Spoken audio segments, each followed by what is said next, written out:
Hi, welcome to the Optimizing Your Brilliance podcast, where we get to the source of what makes people brilliant and explore how to eradicate the barriers that stop you from shining. By shining, I mean being at your absolute best in both work and life. You'll hear from business and thought leaders who bear all and share their insider secrets, along with my episodes focused on optimizing your performance, productivity, success, and well-being. My name is Estelle Read, founder of Be, executive coach, speaker, and best-selling author of Inner Brilliance, Out to Shine, 10 Antidotes to Imposter Syndrome, Workaholism, and Stress. So, if you're ready to take your work life to the next level, let's begin.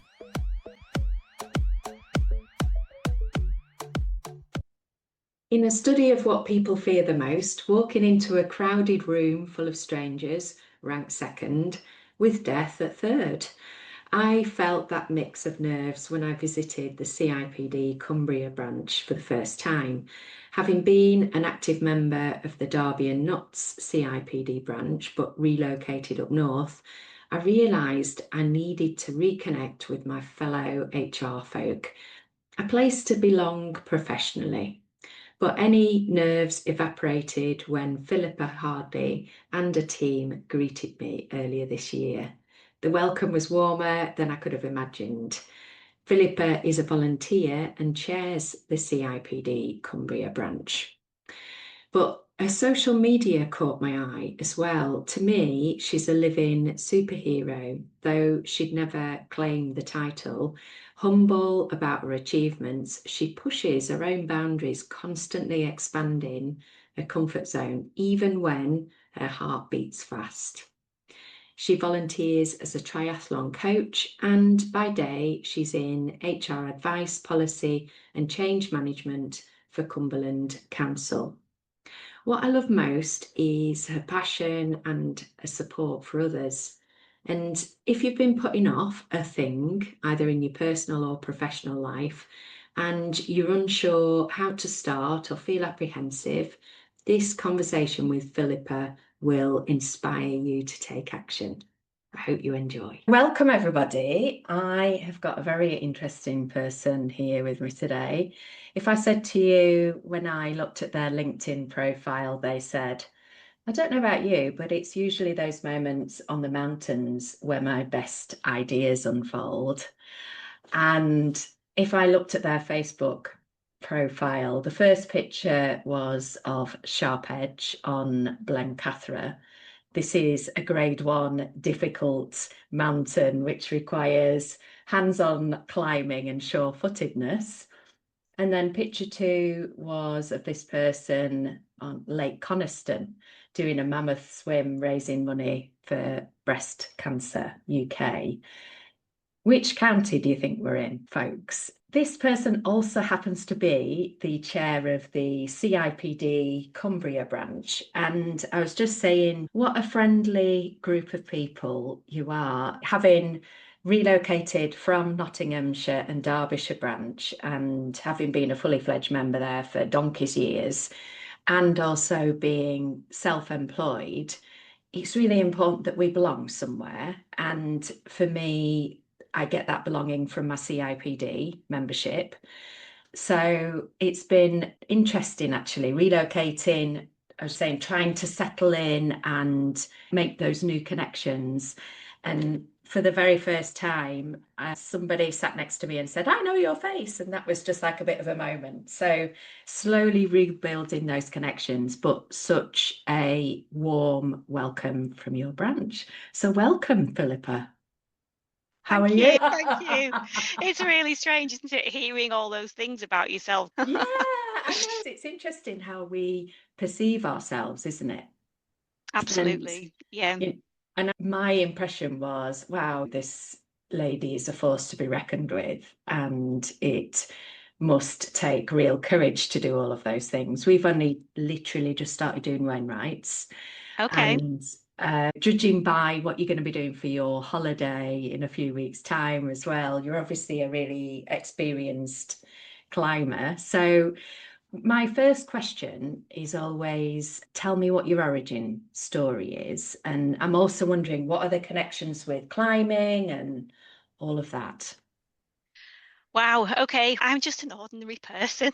I have a very regular beginning. My father was a town planner and my mother was a teaching assistant, and it was just went to a regular school, did regular things. I think my school report, I think probably when I was about 11, said Philippa is a good all-rounder. And I guess what that really means is she can do lots of different things, but maybe not do any of them particularly brilliantly. So I'm wondering, why am I here today? Good enough at lots of different things. And yeah, my sort of career has gone through the sort of traditional sort of things that you would do. Did my GCSEs, they went fine. I did my A levels, they were fine. Got to do my degree, that was fine.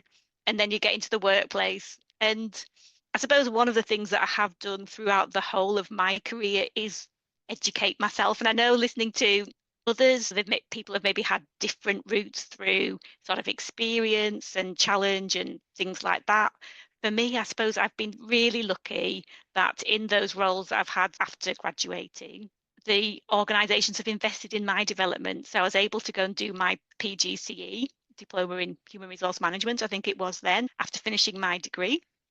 So that was great. And that was my in really into people management. And ever since then, I've worked in HR, but I've been able to then do further qualifications. So again, my organisation invested for me to go and do a master's in public administration at Warwick University, which was amazing. Met some most incredible people and studied with people from all over the world, really, and got insights into prison, into Houses of Parliament, and it was absolutely incredible. And then following that sort of I had a career break for my children and going back into work. I was really lucky to get a part-time term time teaching contract to look at people management and to teach the CIPD professional qualifications. And that again got that an additional opportunity to study for a PGCE and all of the skills that come with that from a teaching point of view. And the opportunity to have 10 years of really getting my head into the theory of what we do as people professionals, which was really, if you think about the passion that you get for your role, that has been able to really strengthen that and really understand the science behind why we do what we do and the impact that we can make on people in the wider workplace. Yeah, because when I studied my CIPD, it was the IPM. That's how long ago it Right, was. okay. And it wasn't so sciencey back then. We looked at a few studies, but it's great that's part of our professional qualification. And it's, I'll be honest, it took me ages to pass as well. You were talking about, oh, I'm a good all-rounder. I really wasn't academic at all. I passed eventually, Okay. but I really feel like it was the golden ticket to my career, Yeah. you know. So you talked about being ordinary, regular, all that sort of thing. Like for me, that's not my perception at all. And part of my role is I see myself just shining a light on what's brilliant about people. And I'm really fascinated by people. I really love what makes people unique and different and what their own individual talents and experiences are. And my first question is, so Dad was a town planner. Is that in Cumbria or where Yes, did, yeah, in Cumbria. Yes. I so, haven't even fallen very far away from the tree or whatever the well, saying is. so that's interesting, having Dad as a town planner. What did that involve? Oh gosh, don't ask me. I think a lot of it is around sort of the development of the towns where you can build different types of things, the looks of the houses. And yes, we didn't really ask Dad very many questions about his role. He's retired now. But yeah, I'm working in local government now, the same as what he Mm, would have been then. So different role, probably similar to you, really interested in people and being around people, and that being one of those things that gives me interest and joy. yeah, no, I get told off when we go out into restaurants or anything else for interviewing the people that are serving us, just because I love to know about people. I'm really curious about what makes them. And I think we Yeah. all have a place and we all have something to bring to this work We all have a life. gift, don't we? We all have Yeah, something that to be brilliant about. exactly. And I know this is putting you on the spot a little. What I see you as brilliant because you're doing all of these extracurricular activities. You're also a coach as well, aren't you? Yes, I am a triathlon coach. I was thinking I'm not a coach, but yes, I do that as well. I don't know you have the time to do all these things. It's amazing. Oh, So that for me, that's brilliant. You climb mountains, you swim, and you're a triathlon coach. And you clearly like mum and dad. You're working in a similar industry. Mum, teaching assistant. You've been in teaching as yeah, well. It's interesting, isn't it? it is really. Yeah. I think on my dad's side, there are quite a lot of teachers in the family at all generations, which is also, I always think that's quite interesting as well. But there you Yeah. go. So, as somebody who's obviously in the people industry, you enjoy teaching people. What for you is it that makes someone brilliant? What are the I qualities? don't think there's any one thing. Yeah, Yeah, I think everybody has something that they're brilliant about. And I think sometimes, I was talking to my husband well before coming on here, we sometimes there can be that pressure to be better than everybody else and shine more than everybody else. yeah, And sometimes that can then make either others feel less good about themselves. yeah, And sometimes actually, do we just need to think of that as we're all actually brilliant, but we just need to be maybe recognized for those things. So yeah. that's a bit of a cop-out answer, isn't it, really? But No, no, not at all. And but it's also part of my philosophy, which is find out what's unique and brilliant about each individual and then tap into enhance those parts of their personality, skills, ability. And because if we are aligned towards our gifts, talents, abilities, what's important to us, our values and our purpose, I really do think that's where we do shine. Not yeah, shine as in put someone out of the limelight. I think there's space for everybody, isn't there? I think absolutely. So you can always learn something from other people around you. And when I look at my friendship group around myself, for example, I've got some really strong friendship bonds. And there'll be some people who are like fantastically organized. And so a little bit of that, they're brilliant at that. And a little bit of that will rub off on me. Other friends who are, the personalities are just like rays of sunshine.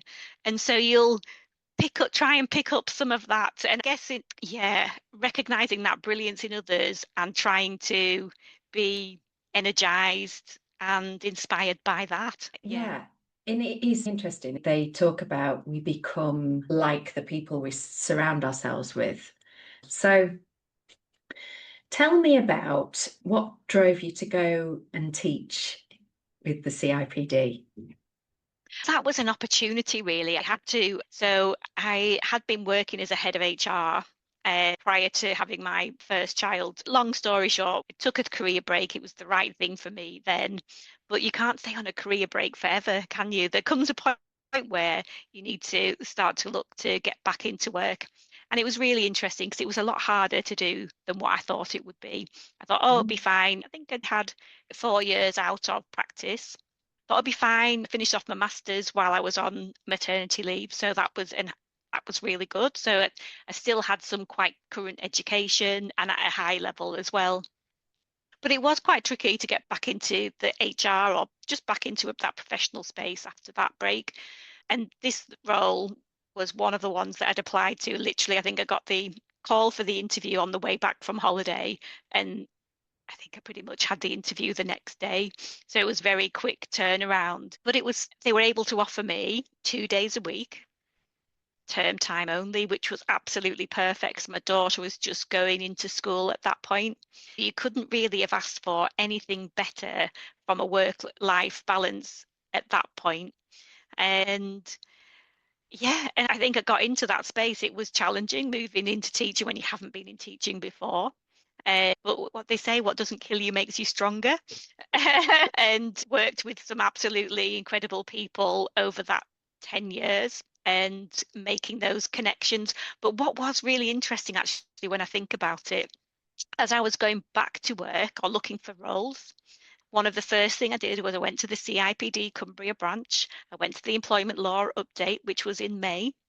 And at that time, they had their annual meeting at the middle of the employment law event. So there was maybe more people about, and I just sat there and listened to them having the meeting and eating my sandwiches and all of that you do. And they said, we've got one role vacant. We're looking for a vice chair.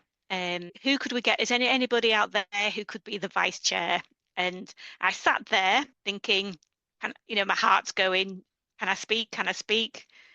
And it was like one of those moments where I guess it was a bit of one of those sliding door moments, really, where you could like stay nothing and just eat my chips and my sandwich, or I could just lean in and put my hand up and say, could I do that?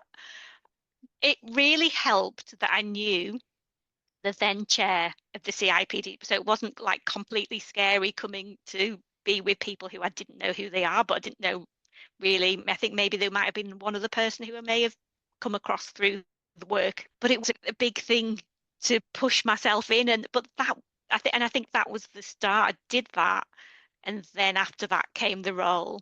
And then, of course, then you're building that those connections between the teaching role and sort of the CIPD from a professional and educational point of view, but then also being part of the branch. It was very different then to what it is now, both from the teaching point of view and how the branches work. But yeah, so that was my start, and I was there for, I think, from 2014 to 2018 when I had to step back, just Yeah. because there was all sorts of stuff going on from a personal point of view that I just couldn't, just needed to rein everything back and just focus on home for a while. Yeah. Because I noticed on your profile, one of the things you said, I'm personally interested in the working journey of women. And you said through all stages of the working life, particularly through observing how many completely amazing and talented women's careers stagnate following childbirth, despite legislation and warm words to the contrary. So, what made it challenging for you? I guess the drive for that is less from what my experience. I feel I've been Mm-hmm. really lucky with my experience, but it's what with others' experiences. So if you think when you're with your kids and you sort of Mm-hmm. going out, maybe as you do, going out for a coffee or going to this place, that place with your children, or as they're growing up and the kids are at school, and you've got that network of mostly mums, but some dads as well. And Yeah. obviously, I'm looking at this from purely a personal perspective and a female paradigm, but I appreciate that actually it's not just the women that will experience some of these challenges. In fact, there's a whole host of other things of I guess, bias against the men who want to participate in fully in family life, and that's a whole other area, isn't it?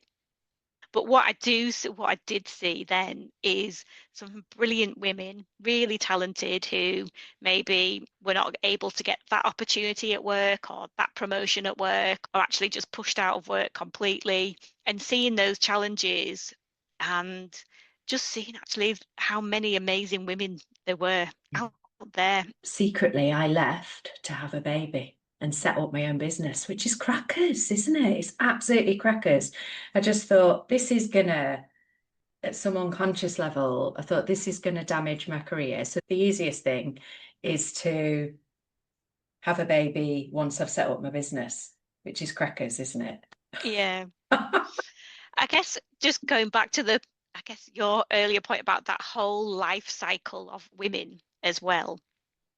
So I just focused before on that sort of what happens to women after they've had their kids or when they're pregnant. But I guess if you start off with the very beginning when women enter the workplace, you've got that first period of time where they probably have the potential to be subjected to sexual harassment of some kind. And I know when I Yeah. talk to colleagues, and maybe not necessarily colleagues, but friends, there's not many of them that didn't experience some form of sexual harassment.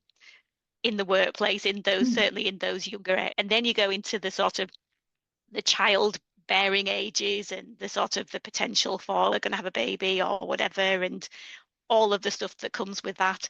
And then once you've had your kids and they're at school and you can actually start to really pick up on the work front, and then you get hit with the menopause, don't you? And then you've got all of that sort of coming through as well. So there's lots of stuff going on for women throughout the whole of our working lives, really.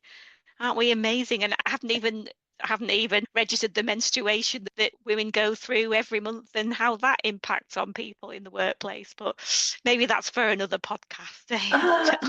No, it's yeah, no, I think we are amazing. Yeah. Yeah. Okay. I think that's it. I think one of the really good things is that there is so much more discussion around all of those things. And obviously the legislation side of things has changed and improved and tightened up as well. So I am really hopeful for my own daughter when she goes into the workplace that actually she'll be going into a much more supportive and encouraging and nurturing environment in the workplace in the future. So I'm hopeful for the experience of those people coming through will be better than the ones that may have been experienced by my generation. Yeah, no, for sure. But I think the thing that saddens me is when I coach amazing women that step away from promotion or from a business because their voice is lost or they're perceived in a certain way, because in the way in which they communicate, the way that we are, and I know you've just said we go through all these different cycles of life, and how we're affected by the menopause, how we're affected by our cycle in good ways and in bad ways. For example, my daughter said, I get really focused and I can get loads done at certain times of the month, do you know what I mean? But Yeah, as human beings, we can't perform optimally all the time, can we? I think I wonder whether there is the pressure for people to feel like they have to be at their optimum all of the time. Yeah. Whereas is that really, like you say, is that really realistic, or is that the road to burning out? And sometimes it's being the best that you can be on that day, whatever that looks like, because of all the stuff that's going on in your life, and lives are complicated these days. Yeah, I agree entirely. And I burnt out. That's how I do the work that I do. And it was like earlier, our poor old dog is 12 downstairs, he's dying. Oh, And we've got the vet coming out. I'd got a coaching session this afternoon, and I just thought, you know what, I'm not in the headspace to be able to do that. I am not going to perform at my best.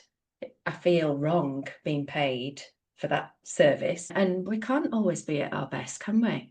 so that is the best on that day with those circumstances. Yeah, yeah. I needed to tie that up in a bow and make sure that my daughter sat downstairs Oh, with a blanket, bless him. oh, they really are part of our families, aren't they? Our pets, no matter what sort of pet you've got. Yeah. But do you have I dogs? do have one dog, Poppy, who obviously Yeah. was announced to the whole of the employment law event that we had last week. Because when we were writing, what are we most concerned about the It was, employment it was bill? yours.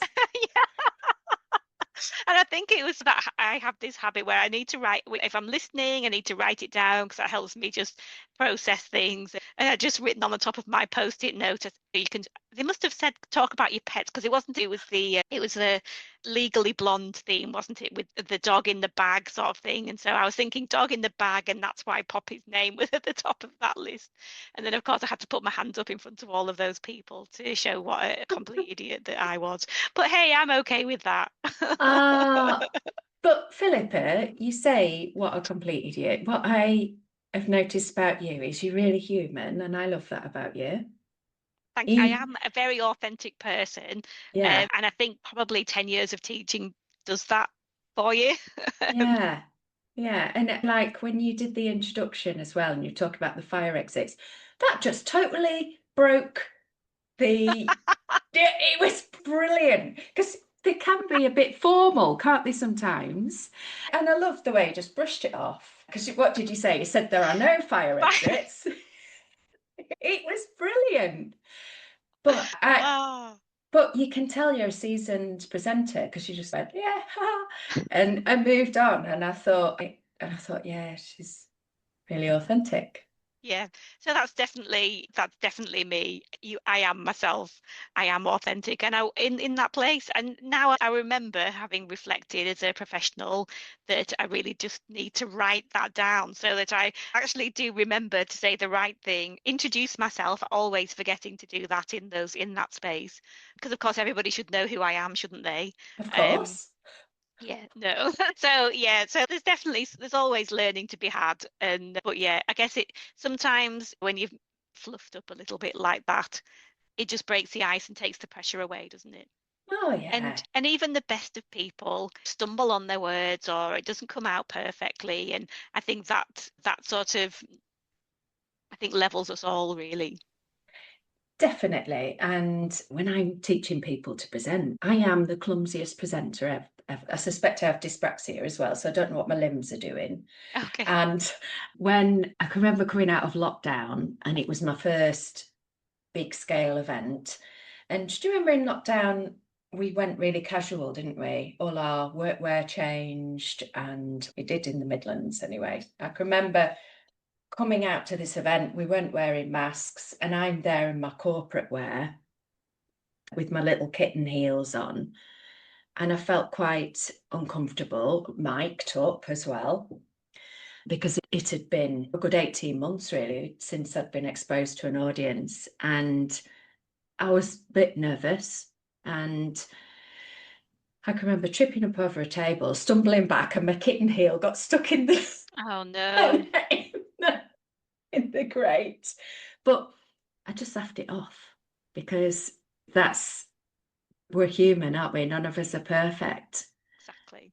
So yes, I'm a bit of a clown like that.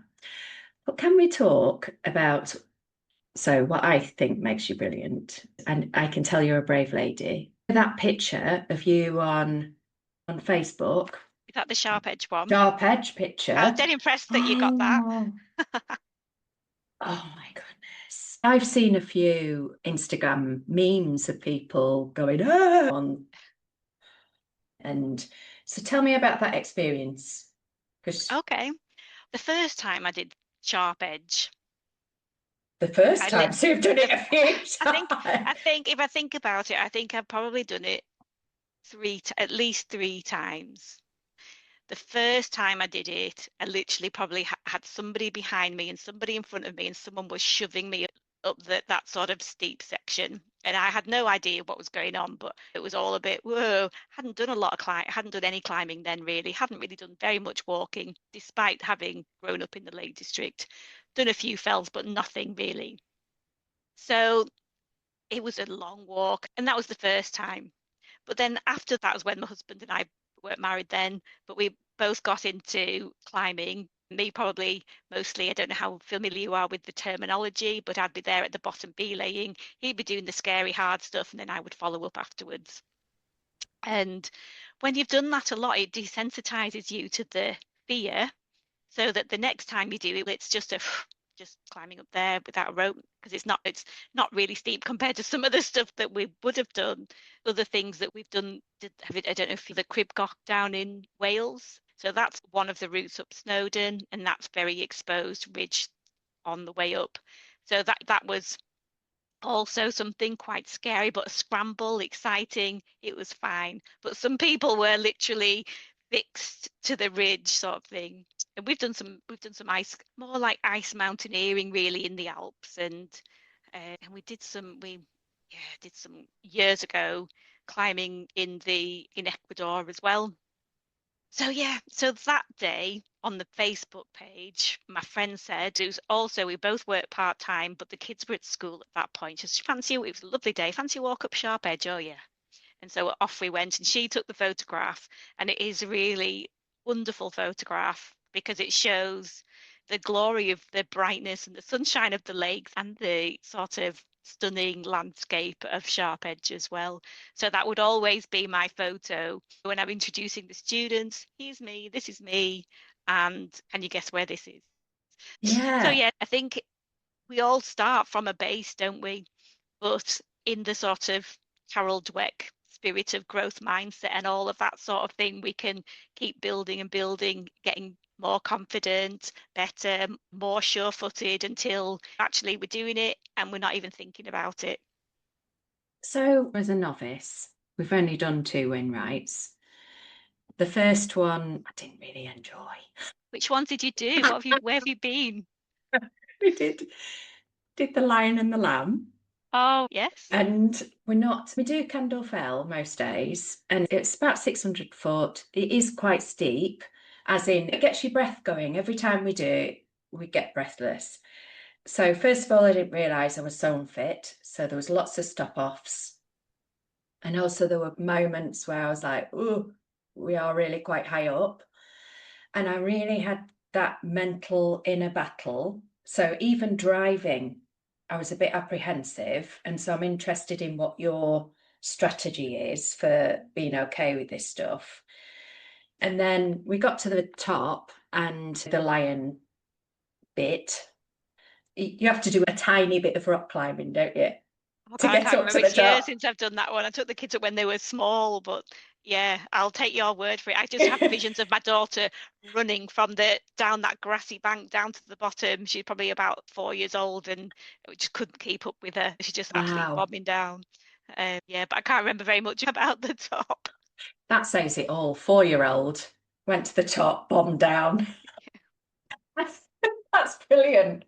But yeah, so I even at the little bit where I had to do the climb, there was another couple up there with a couple of dogs. Mike was already up there. I had to have a moment to psych myself up to do it. And then we got up there and Mike said, don't look down there. He said, it's like a sheer drop. But I thought, I'm not coming all this way without going to the very top. So we did do it. I enjoyed the next one a lot more. So tell me about how you do it. Do you get apprehensive ever? Do you know, not really. At the moment, I probably have one Wainwright that I've probably been up as many times as there are Wainwrights.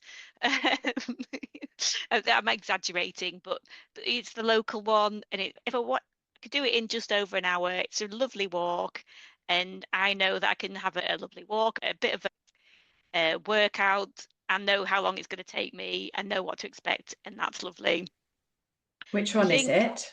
Oh, that sale fell Sale between, fell. yeah, really nice. We did go up Great Gable at Christmas time a couple of years ago, and we'd spent ages getting ourselves out, and it was cold. It was, I say, Christmas time, and we ended up, it was a beautiful walk, actually. It was a beautiful day, but it was one of those days where you're not quite sure if you're going to get back before it gets dark. So I was quite apprehensive going out on that day, but it was, it all worked out fine in the end. And it was really good, except that don't know how, maybe you haven't done Great Gable, but Great Gable has these infamous scree run to run down. But actually, if you're walking up, that's really hard work and fitness challenging and yeah, mentally challenging as well because you're putting a couple of feet up and then you're sliding back down and you've just got to keep gently padding up like a cat, really. What And I what do think you you what do just you got to, say to yourself if it's mentally challenging? What, because I had to repeat something to keep me. I can't even remember. I might, yeah, be thinking about something or maybe singing things in my head, possibly. Or it might literally just be a going a 1, 2, 1 to get into the rhythm of just keeping going. Yeah, usually I'm at the very back of the pack when I'm out with the family. But the other thing you say, what sort of, I guess, helps is being out with friends as well, where you're talking, chatting, giggling, laughing, whatever. And that just, the miles just roll in then. And I think there's a lot, especially if you're going out with your daughter, if she's got a friend that she can bring along, they'll have a much nicer time by just being having each other. That's a great tip. And the other thing is we've been like, oh, what equipment do we need? So what would you recommend is the basic fell Oh walkers gosh, equipment? I'm absolutely not an expert runner, a fell walker at all. This comes with a health warning, but Don't worry, I've got a always disclaimer. in Cumbria, always a waterproof. and water, a map. I know a lot of us have our digital devices with maps on and all of that sort of thing, but it's very easy for with the cold and all for the battery to go or whatever.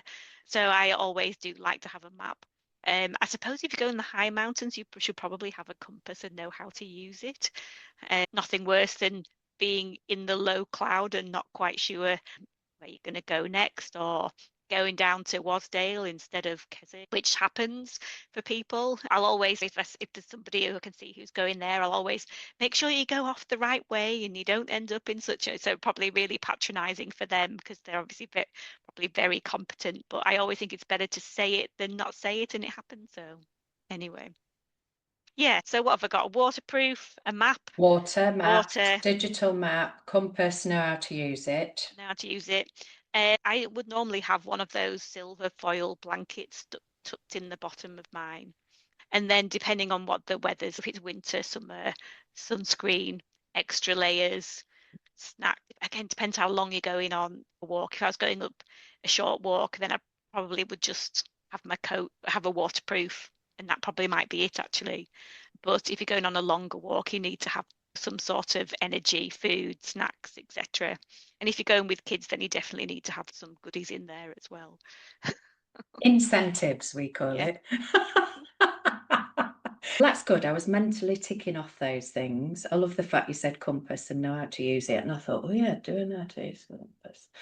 So that's fell walking. How did you get into triathlons? Because one of my clients is Hoob. Okay. So let's see. I guess it's sometimes how you start with anything, isn't it? Certainly as a parent, it usually revolves around the kids. And the kids, they'd done their swimming lessons and just wanted to do something a bit extra. So they started going to the tri club for swimming. And then my husband had been helping. And then there was like they needed somebody to do the CRB checks, as they were then the DBS checks now. We just need someone to be the safeguarding lead. Philippa, you can do that, can't you? You used to do that. And I thought, oh, I'll do that and I'll help. And that's where it started. So I would be just keeping a record that the people had the proper safeguarding, and when they needed to have the check, making sure that all the documentation was done in the correct way. That's where I started, having done one triathlon myself in the past. And so that was the start off with that little wedge, and then you get to know people, and then you maybe take on a little bit of, oh, I can help with that, or I can help with that. And then COVID was a funny time for all of us, wasn't it? And coming out of that, actually, I separately had got into wild swimming.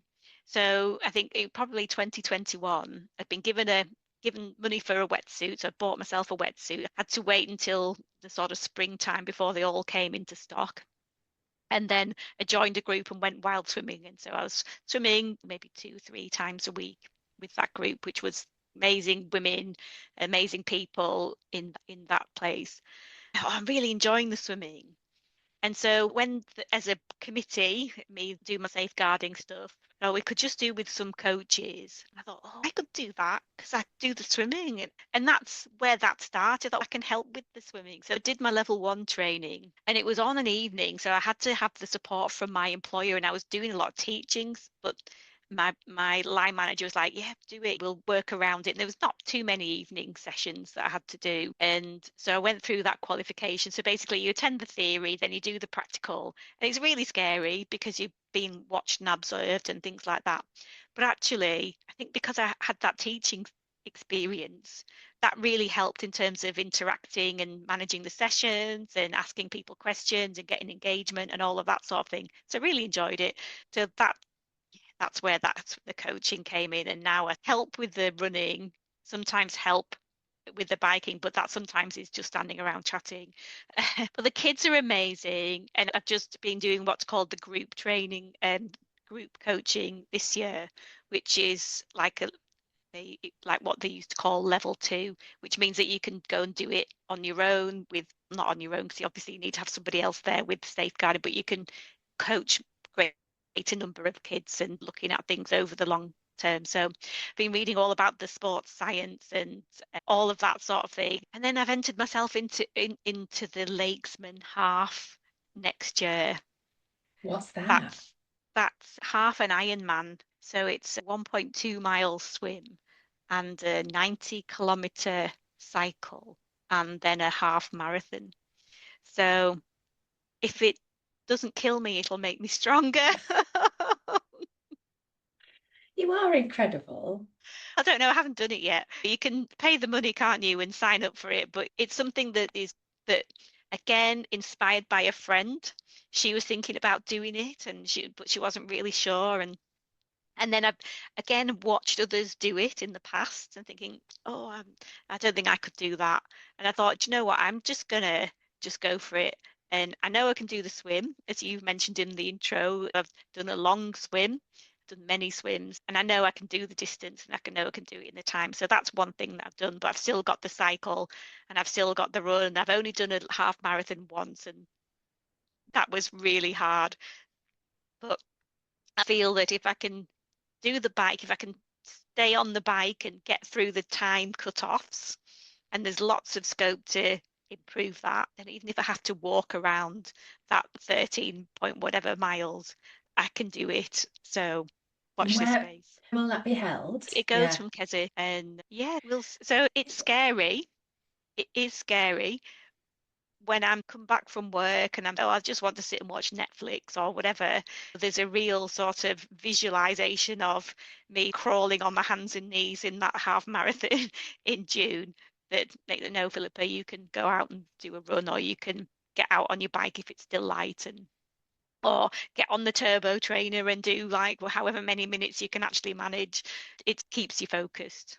That is really fascinating that you can see there you do have a strategy, don't you? You think about the goal that you're working towards and how you don't want it to be. So you're preventing that Hopefully. by no, I think that's really interesting.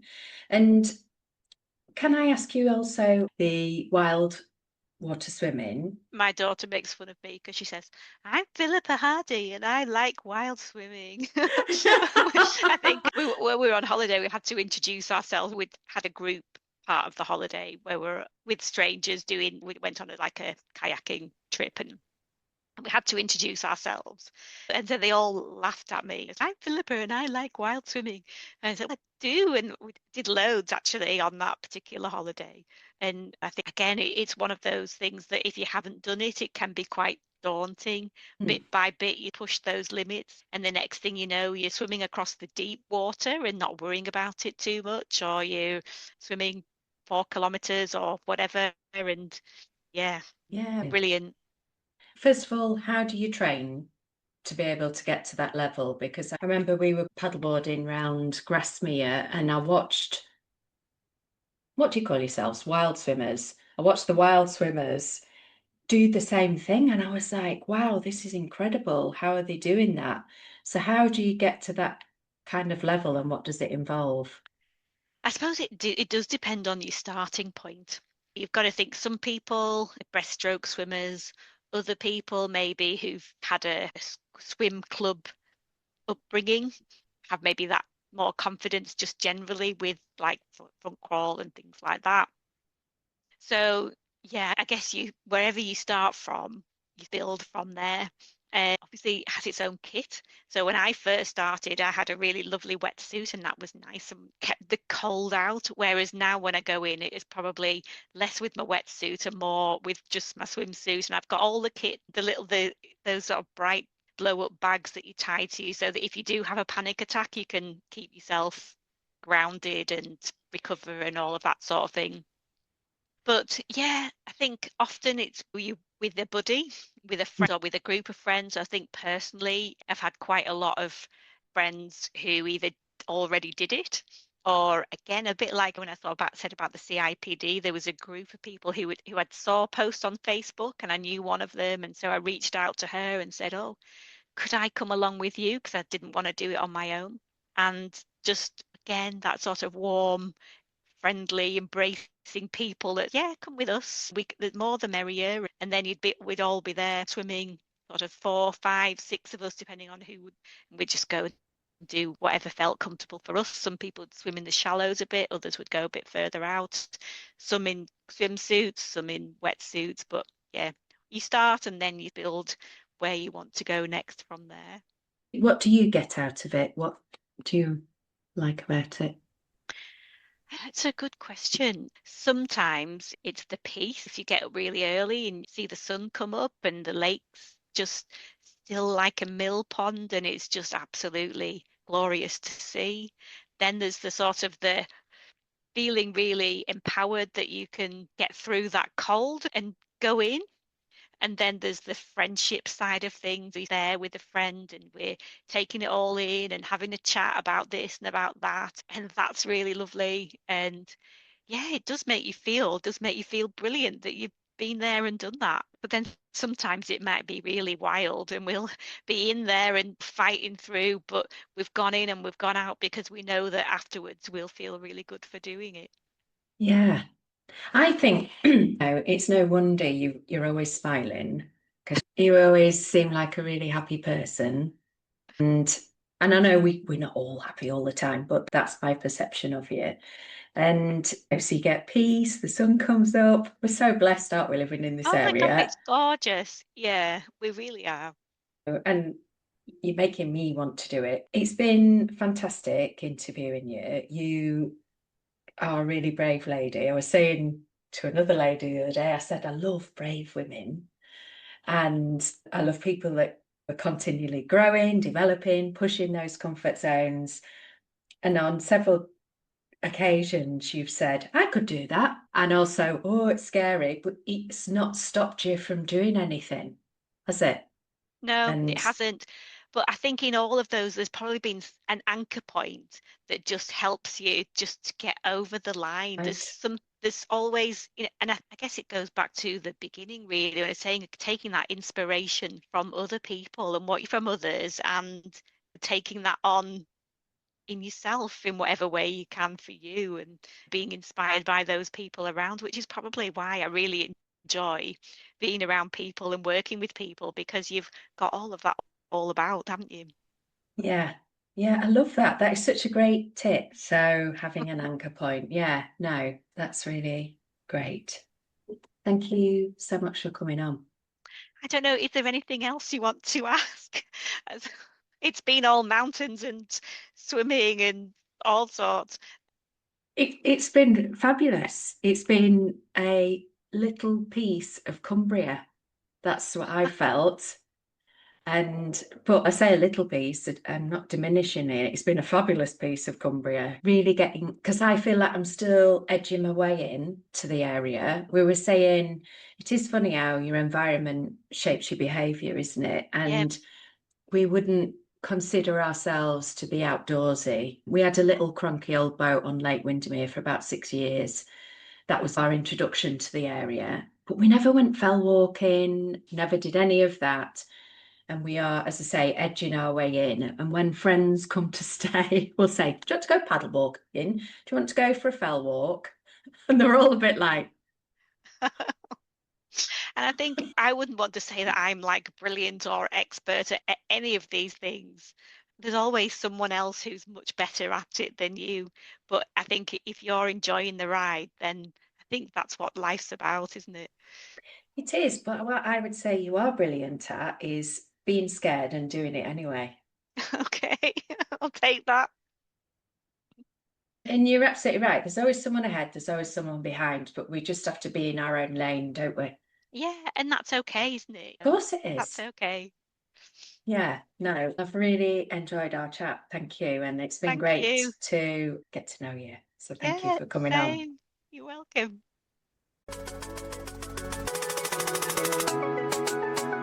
If you'd like to be notified when the next episode drops, remember to subscribe.